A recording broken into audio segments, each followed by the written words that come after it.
Welcome to the Security Economics Podcast. This is your host, Peter Harrell. We have a great show this week. We're talking with Jason Furman, who's the Aetna Professor of the Practice of Economic Policy at Harvard University. Jason has a long and distinguished career, both as an academic economist and in government, including serving as chair of the Council of Economic Advisors under President Obama. Last month, Jason published an article in Foreign Affairs magazine called the Post-Neoliberal Delusion, in which he argued that many of Joe Biden's economic policies backfired, driving up costs in ways that not only impacted voters, but meant that Biden's policies actually resulted in less new infrastructure and less manufacturing investment than we could otherwise have seen. I wanted to ask Jason not only about his broad argument and what we should have done differently, but also about how Jason thinks the U.S. should foster investments in sectors that are critical to our national security, like computer chips.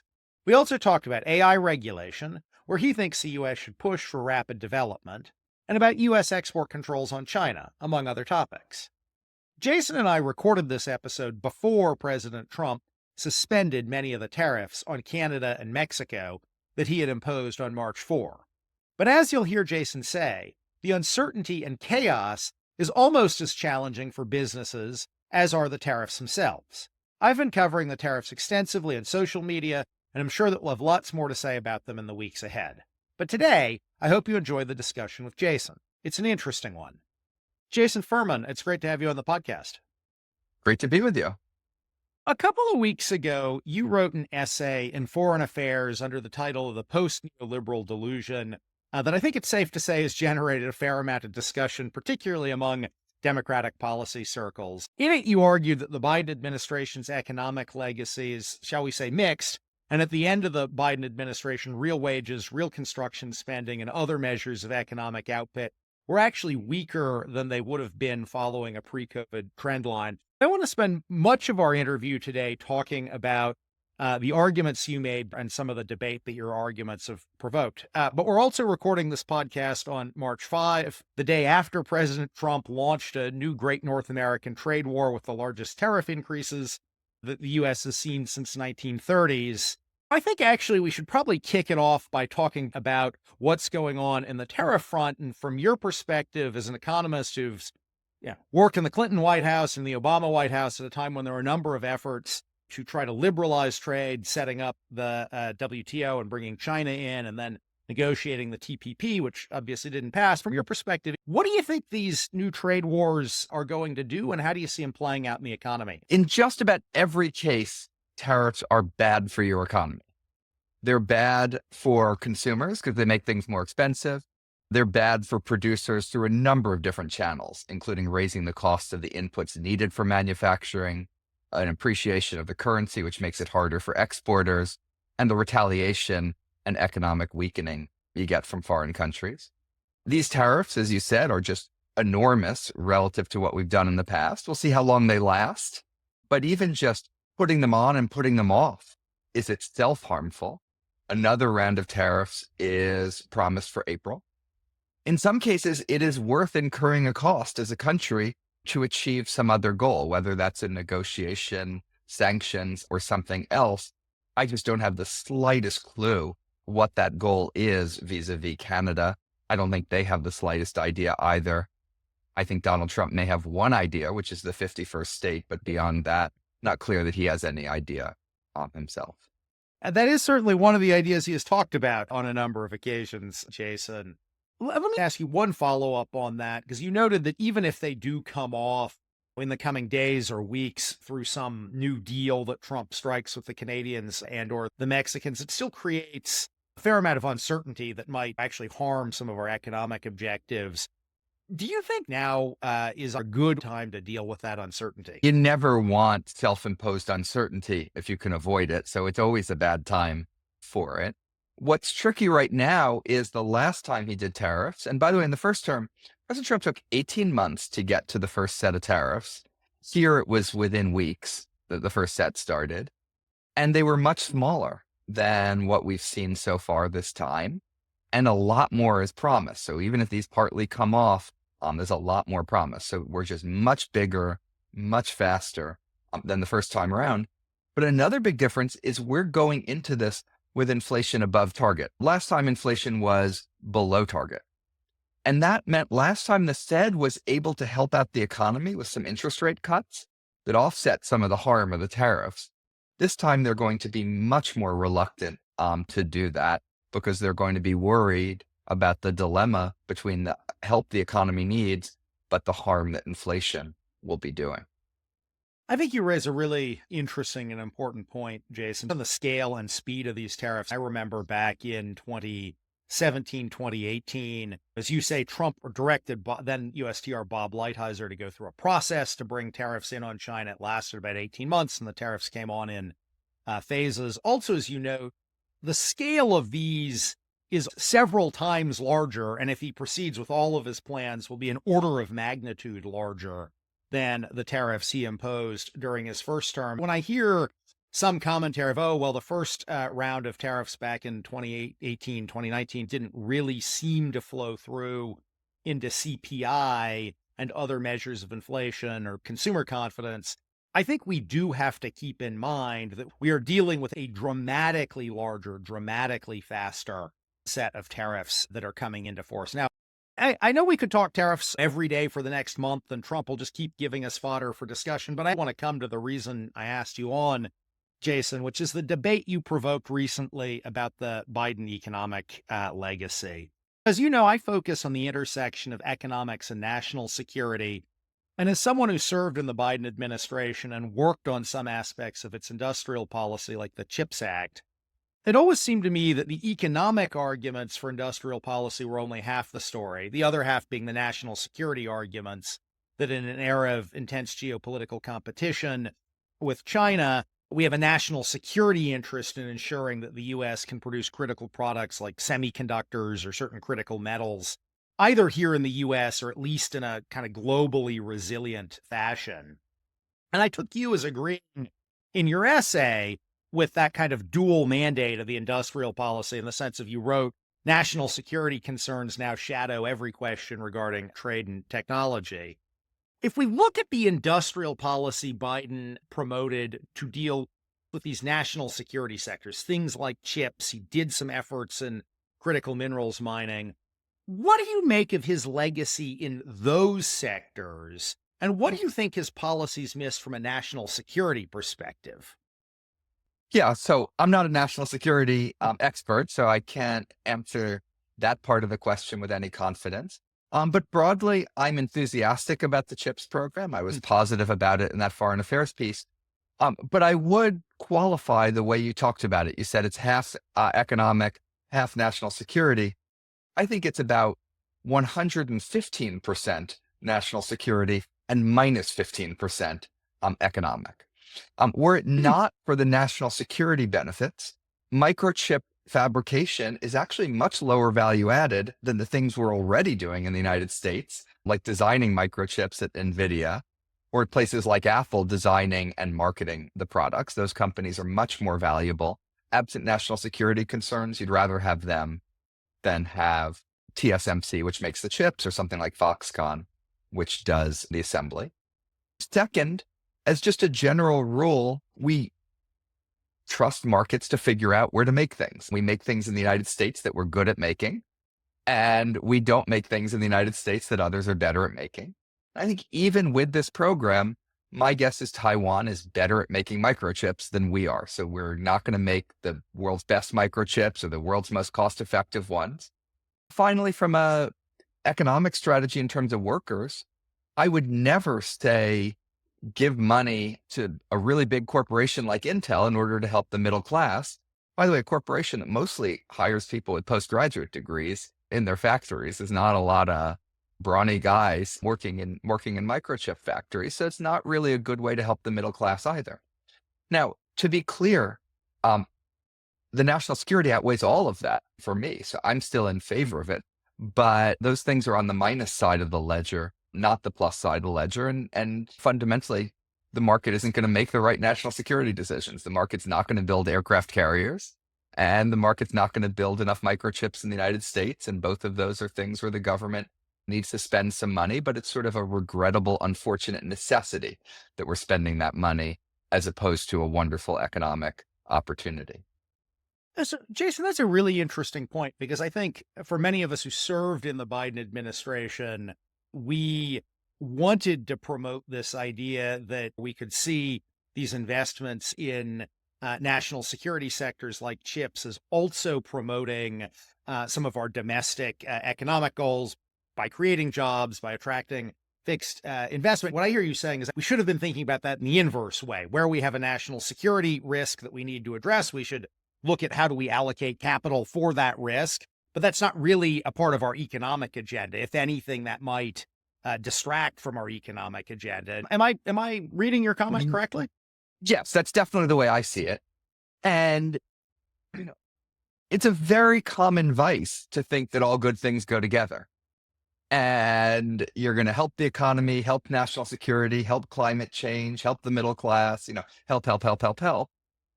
When that's your mentality, you design your programs using benefit-benefit analysis. And benefit-benefit analysis, everything passes the test. And all it really becomes is the analysis is like propaganda that helps you argue for it and build support, as opposed to sorting out what you do and don't want to do. I think most things in economic policy, and I certainly think the CHIPS program would be an example, you need cost-benefit analysis. So the benefit is the national security resilience. So what's the cost? Well, our unemployment rate in the United States has been really low. Our inflation rate has been on the high side. Our interest rates have been on the high side. Just from a macro perspective, if you start creating more economic activity in one sector, there's only so many construction workers out there. So you drive up the cost of building something else, or you drive up the price of the raw materials that they need for that, or they borrow more capital and you drive up interest rates. Whatever it is, probably the unemployment rate is just about the same as what it would have been absent these programs, because the Fed is making sure that the unemployment rate is where they want it to be and not any lower than they'd like it to be. That's something macroeconomists called crowd out. The right question economically is, would you rather make microchips in the United States, or would you rather do the other activity that those workers, that capital would have been doing? Whereas often in the benefit-benefit analysis, you act as if you get a new thing, but you don't ask what you're getting less of. And that's where the market comes in, because normally we think the market is going to make sure with that limited number of workers, that limited amount of capital, it's being deployed to the right thing. But the market does go awry when it's not taking into account that 90% of our advanced microchips are coming from an island that's in what could end up being a quite dangerous part of the world. So let me ask you one final question on this, and then I want to broaden the discussion out to some of your more general arguments about the Biden economic legacy. If we're thinking about chips, the CHIPS program, not as economic policy, but as national security policy, where we're trying to channel market forces to serve a national security need of making chips here in the U.S., much like we make warships here in the U.S. Are there particular things about the CHIPS program that you think are set to make that particular program a success in serving this national security goal? I think it was administered pretty well in a business-like way. There were some gimmicky announcements around things like childcare. I think those were more public relations than they were actually real and binding and constraints on the program. There's a tricky issue, which the CHIPS program couldn't fully navigate because it's going to play out over a period of time, which is our national champion on this issue, Intel, is really, really struggling. And it got a lot of money. What it's able to do with that money, what its future is something that government policymakers are going to think quite hard about. But one other thing I would credit the administration on, they also gave money to companies from Taiwan and South Korea. It's for doing things in the United States. That was exactly the right thing to do. But in some sense, that wasn't like an uber nationalist thing. It was, we'll work with whoever can do it. Let me say, by the way, one final thing before we get off the CHIPS program.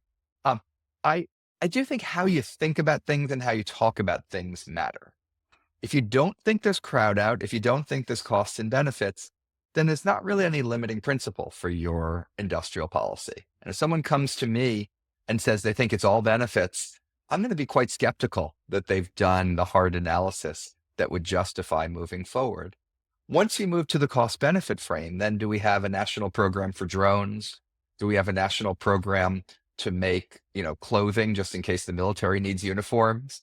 Do we have a national program to make pogo sticks? Each one of these things, we can now talk about costs and benefits, and maybe the drones would pass. I think the clothing and the pogo sticks probably wouldn't. But that's why I do think thinking about things correctly matters, because even if you happen to, by coincidence, get it right in one case, if you didn't have the right algorithm for thinking about it, you might get it wrong the next time.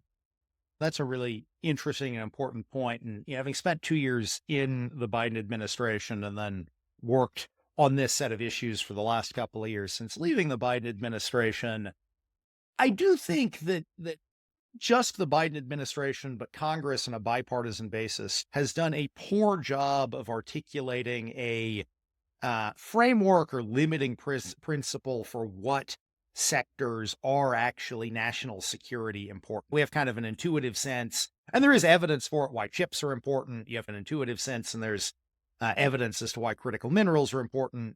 But we also see over the last couple of years, a vast array of industries have begun to argue that they too are national security important. Last night in the president's address, we saw shipbuilding being spoken of as one. And I think we can also all see that it's important to have ships and a navy and that kind of thing. But I do worry that absent a delimiting principle of here is how we are thinking about what sectors we want to invest in on these national security grounds in a world where, as you say, there are trade-offs, we're just going to see either ad hocery and kind of whoever is best connected getting incentives, or we're just going to see an endlessly expanding aperture here. So I very much take your point on this, Jason. Yeah, and I agree with that. And it's not like I'm sitting here and know the answer as to where to draw these lines, but just know the type of thinking that I trust a little bit more in that line drawing and less. And in some sense, I think it's a shame there's a lot of economists that don't think about national security. So for them, trade is always good because they're looking just at the economic sphere, and I think analyzing it correctly, but missing this other sphere. And then there's national security people, and I used to be in meetings with them in the Obama administration, who, to eliminate a minuscule risk, were willing to undertake extremely large costs, which can't be the right way about it either. So people that know both halves of this are unfortunately pretty rare, and we need more of them and more ability to bridge this national security and economic gap and talk to each other. And that's one reason I was really happy to be on your podcast and thrilled that you're one of the people helping to bridge those gaps. Well, I appreciate that, Jason. If you are a student or master's student or young professional, take Jason's words to heart and think about how you can build a career in this area. I do want to come to the larger point you made, Jason, your foreign affairs piece, which I read as essentially that by trying to do too many construction and manufacturing things all at once, the investments in infrastructure, the investments in semiconductors, investments in clean energy, one of the impacts was that the government drove up costs and the economy saw costs go up, which not only hit consumers in the wallet, but it also meant that in real terms, and this was one of the most striking statistics and charts that you published later, there was actually probably less construction in the United States than we had seen kind of in a comparable period prior to COVID. I also think we saw a variety of what you might call implementation or execution challenges to some of these policies. One that has been in the news lately is that despite in 2021, Congress having passed $7.5 billion to build electric car charging stations, at the end of the Biden administration just 2 months ago, only 58 stations had actually been built. And we can quibble over numbers and the like and whether a year from now there will be more, but it's hard to view 3 years and 58 charging stations as the kind of policy success we were all hoping for back in 2021. If you could just summarize, and I do recommend your article in full, what do you think the Biden administration should have done differently, big picture, on its industrial policies? And by the way, if you want the charging program to look good, take a look at the broadband program, where basically nothing has been done. And now it's going to go to Starlink, which maybe it should have done from the beginning. We are going to see it move to a satellite. It's going to be interesting to see that change. Yep, that is certainly true. So there was, first of all, a lot of attention to demand, how to have more money, not to supply. and what you can do on permitting. Originally, there was a permitting bill that was supposed to travel together with the Inflation Reduction Act, but it couldn't pass under the Senate's reconciliation rules, which required 60 votes. So it ended up separating out on its own and didn't pass. Now, was that their political strategy? Was that the Republicans being bitter and reversing their position because they were mad? Was that Joe Manchin being ineffectual? I don't know exactly. I'm not sure. But the fact at a substantive matter that didn't pass mattered a lot. There was a permitting bill relating to data centers that passed towards the end of the administration. That was good, but the broader one never did. As these programs were implemented, I spoke to people on the implementation teams, both on climate and transportation, and really heard a lot of stories about how they got slowed down by take this into account, take this social priority, take, this diversity initiative, take this other thing we want to accomplish in some other sphere, take what this labor union wants. And all of that really added up. It raised costs. It slowed things down. There wasn't the same business-like focus that I think really was brought to the CHIPS program. This is the Ezra Klein everything bagel, which, as many people have pointed out, those are quite a tasty thing. So maybe he should have figured out a different metaphor, but I'm certainly not going to be a better writer than he is. So I'll stick with his flawed one. Yeah, I am having Brian Deese on a little bit later this spring, and he obviously rejoined. We all love everything bagels, but I'm not sure that's true in economics. It is certainly true for me at the bagel shop, but very fair point, Jason. I want to shift directions a little bit now to talk with you about artificial intelligence, which is another topic that I know you are currently studying and have been writing on, and one that where I sit as a non-AI expert, but knowing a number of folks in the AI industry, I think many of us do expect will be quite economically impactful over the coming years, potentially beneficially by increasing productivity, but also potentially quite disruptive on workforce and labor in a number of different sectors. You had an op-ed in the Wall Street Journal a couple of months ago under the theme of how to regulate AI without stifling innovation. And I also know that you have a recent National Bureau of Economic Research paper out, I think just a week or two ago. In both your op-ed and in that paper, you talk about trying to get the regulatory balance right for AI, ensuring appropriate levels of safety and ensuring that AI does not reinforce or direct negative outcomes like discrimination in housing or discrimination as AI reviews job applications or things like that, but also not stifling innovation. I was wondering if you could walk us through what your thinking today is at a conceptual level, how to think about designing an AI regulatory framework. Really, really important topic, maybe more important than tariffs, which we began with, even though tariffs are more dramatic in any given minute. You have to follow the news cycle, Jason, Yeah, no, I end up talking more about tariffs than AI myself. But first of all, I'd start from the premise that we want more AI. It's not coming fast enough. The sooner it gets here, the better for all sorts of things, whether that's productivity growth, digital tutors, finding new materials to help us deal with climate change, solving diseases and the like. To be clear, I'm not saying there aren't going to be all sorts of downsides and risks, and that's part of what I'm talking about here in this op-ed.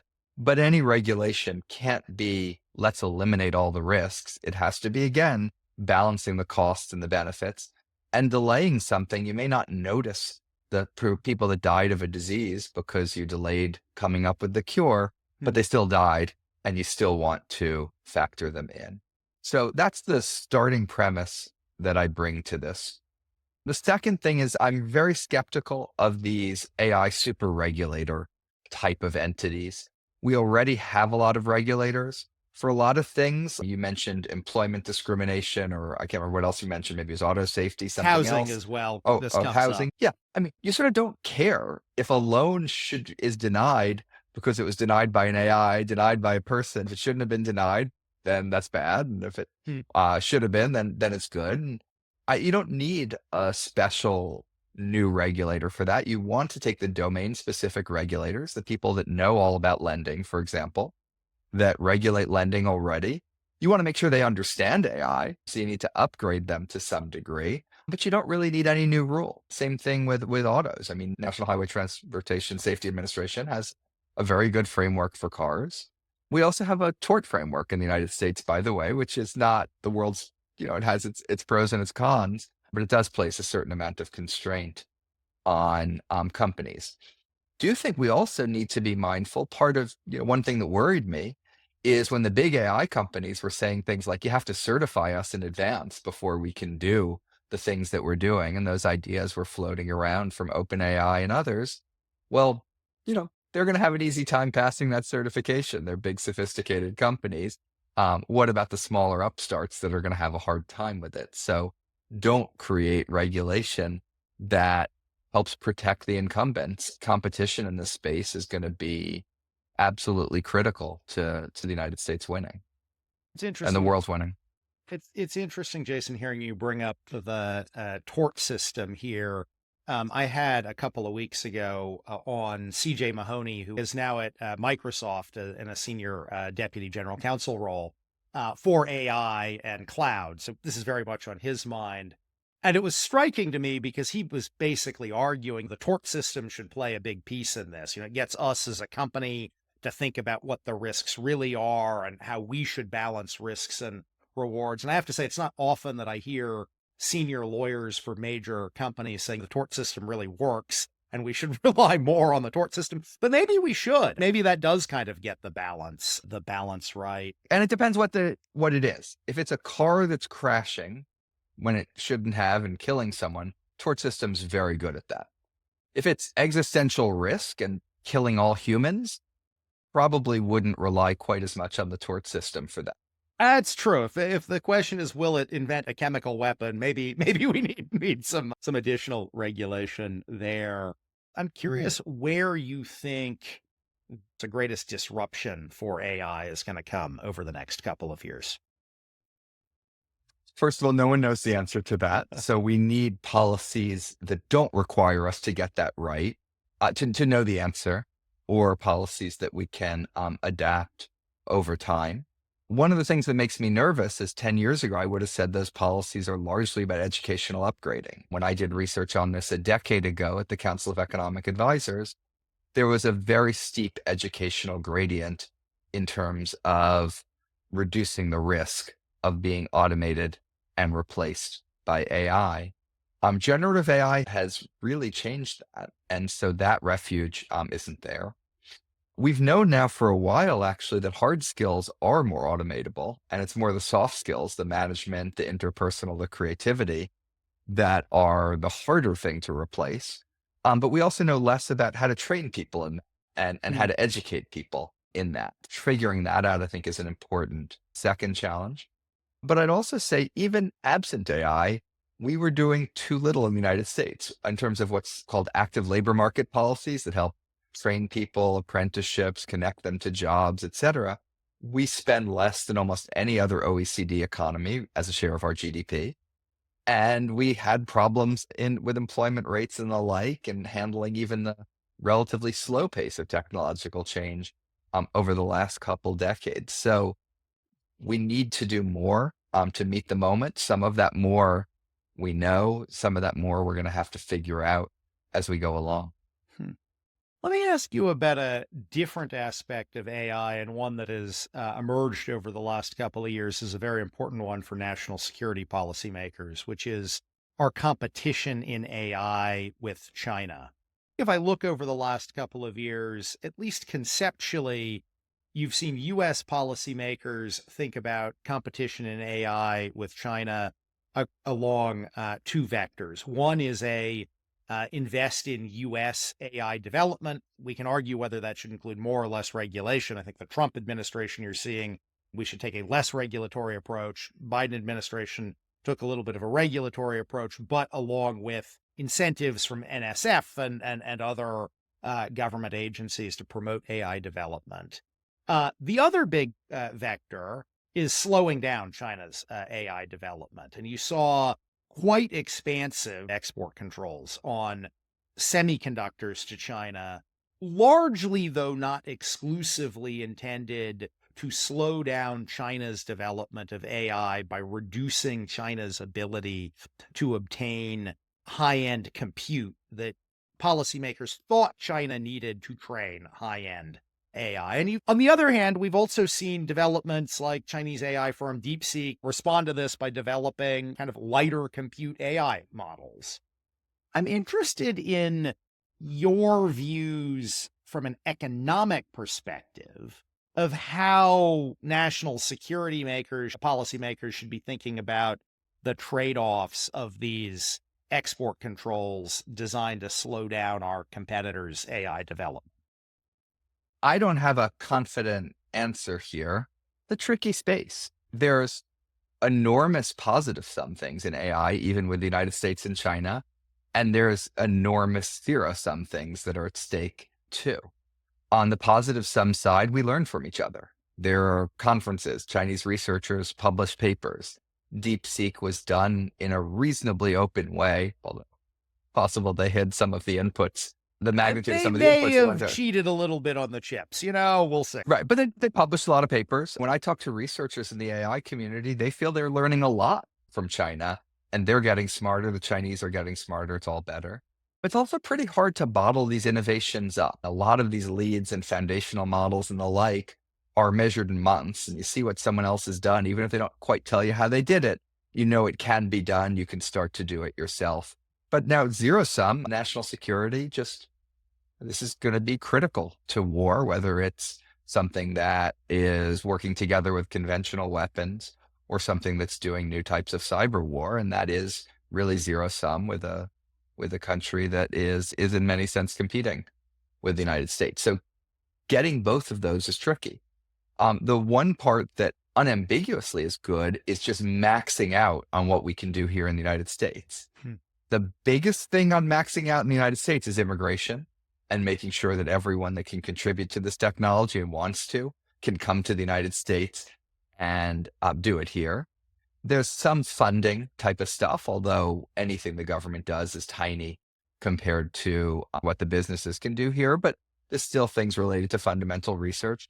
And then finally, there's getting the regulatory right. So I would max out on everything there. In some sense, it's all, maybe it is no trade-off. Maybe it is all benefits to our discussion before.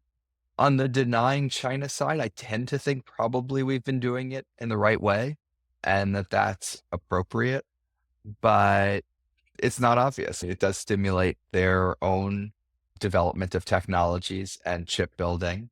It may not slow them down that much. It also might upset them and lead them to be more belligerent and take preemptive steps earlier. And I don't know the right way to balance and think about all those considerations, but I read some of the people that think about it, and glad someone else is making the final decision here. I'd rather do something simple like decide what interest rates should be. Yeah, right. The easy decisions, especially these days, right? I know we're coming to the end of our time now. Before I ask you a final question, I want to actually ask you about a different technology that has been in the news over the last couple of months and beyond: cryptocurrencies. This has been coming up more and more in my national security circles, where I am hearing loud arguments that U.S. leadership in cryptocurrencies will reinforce U.S. economic dominance globally, much the way, from a security perspective, we benefited quite a bit from U.S. control of the dollar clearing financial system, kind of the post-Cold War era, to execute sanctions and things like that. That if we dominate the cryptocurrency and blockchain industry, it would give us a similar conceptual type of control over emerging global payment routes and financial routes. I'm interested in how you are thinking about cryptocurrency these days, and whether it is something the U.S. should be thinking of from a global leadership perspective, or whether it's something where we should be leaning more on a financial risk framework. Yeah. On most economic issues, I try to be balanced and reasonable, judicious, and maybe even uncertain. Crypto, I just sort of instinctively hate it. It just seems like an enormous amount of resources going into something without a great use case. An enormous amount of scams take place all around it. And when it comes to regulation, My heart of hearts, not even having it would be perfectly fine. But I get the libertarian argument that people should be able to make their own choices, that maybe I'm wrong about the technology and it will actually evolve into something. In my economics class, I assigned them different debates, and for and against crypto or crypto regulation, that'd be a totally reasonable debate. By the way, I would not get them to debate whether there should be a crypto reserve if the coin's picked by Donald Trump, because there really is only one side of that question. But the broader question, I think there are two sides of. I tend to be on one side of it. On the national security side, absolutely, we've benefited from the global rails and the monetary system are all centered around dollars. That's allowed us to really project in a non-military way all around the world. I just don't see anything globally getting settled in Bitcoin or Ethereum or anything like that, other than much, much smaller and more sporadic transactions related to terrorist financing and the like. Those things will continue to be in forms of crypto that the United States doesn't control. If the whole reason you're doing this is to avoid the United States, there will be more than enough options in this space that let you avoid the United States. In terms of setting up a central bank digital currency and the Fed doing that, they've been very, very slow, very judicious. A number of central banks around the world have moved faster than they have. I think that's right. We have to see what ends up working, what doesn't work. We're too big a currency to move too fast. But by the way, not like dollars. They move very quickly and very cheaply at scale all around the world. So crypto, if my bottom line would be yes, I think there are national security threats, but we're not going to be able to create a whole new crypto system that every terrorist and rogue state uses too, that we can just turn off whenever we want. Anything we do control, I don't think will be of that great national security importance. Jason, you've been very generous with your time this morning, and I know we're coming to the end of our interview. One final question for you. If memory serves, I read that your freshman year roommate in college was Matt Damon, and much as I'd like to ask you a question about that, I think I'm going to ask you a substantive question instead.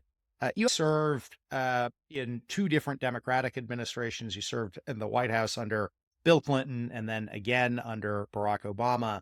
If you think back to your times in government, if you got to take a mulligan on one of the economic policies that either Clinton or Obama pursued during their terms in office, what would your mulligan be? I certainly wish we did more on the financial crisis and did something bigger fiscally. The big constraint there was Congress, which didn't want to go above a certain size. But there were ideas floating around that we never really embraced and moved forward with, which would have made more of that assistance automatic. So you create a formula. As long as the unemployment, I'm making this up, as long as the unemployment rate's above 7%, people get checks or states get money. And that type of thing would have allowed you to say, we're not necessarily doing something huge, but it will automatically scale up if it's needed. And politically, we thought if the problems were really deep and persistent, which they were in the economy, Congress would want to do a lot more. And instead, Congress's appetite just went down and down over time. So I wish we had done more. And the clever, wonky way to have done more might have been these types of automatic triggers for fiscal support. Well, Jason Furman, thank you very much for this discussion. Thank you. And that's a wrap. I'd like to thank Jason Furman for joining this week, and I'd like to thank all of you for listening. We'll be back next week with another episode of Security Economics.